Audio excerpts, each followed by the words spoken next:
Hey guys, congratulations on the purchase of your new hook piece. In this video I'm going to show you the assembly and disassembly method for the dining table. So it should arrive in a box like this. You can just take off the top and store that to the side.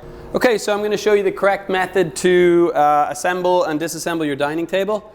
We would recommend assembling it while it's still in the box. That way you're sure you're not going to damage or scratch the top on the floor. First thing you want to do is remove the legs one by one and click them into each of the 4 joints. So rather than just grabbing at the legs and pulling them out, what you want to do is focus on the top of the leg where the tooth is and spread that apart and then lift up. And then you can lift the tooth or the foot of the leg out.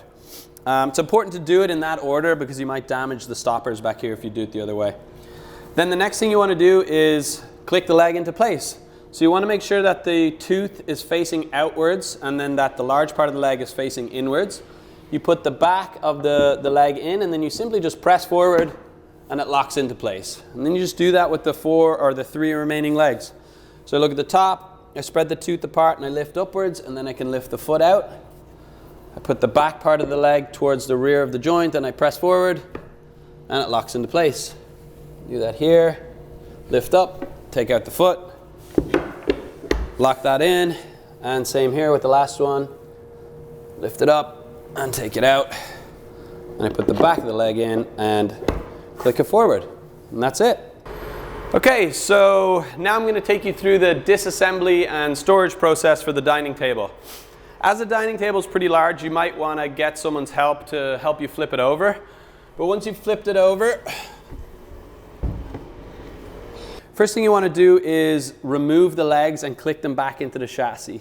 You can see the profile of the legs is drawn out on the underside of the table so you know where to put them. It doesn't matter which legs go where, they just have to be in the correct position.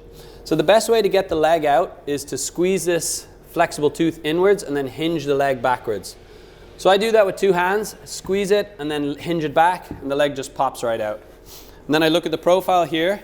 I want to put the foot in first, so I make sure that the rubber foot hits the stopper down the end. It's right in the middle. And then I press down on the top, and it just clicks into place. So it should be locked in nice and tight. So I'll do this leg, I'll squeeze it, hinge it backwards. I'll look for the spot to put it. I'll slide the foot towards the rubber, to the stopper here, and then I'll press, and it clicks right into place. I'll just do that with the last 2 legs. Put that here. Press down, last one, squeeze it, hinge it backwards, look for the spot, make sure the foot goes right into the stopper, and then press down. And that's it. So obviously this is a really thin piece of furniture. It could be slid under your bed or under your sofa if you need to store it away.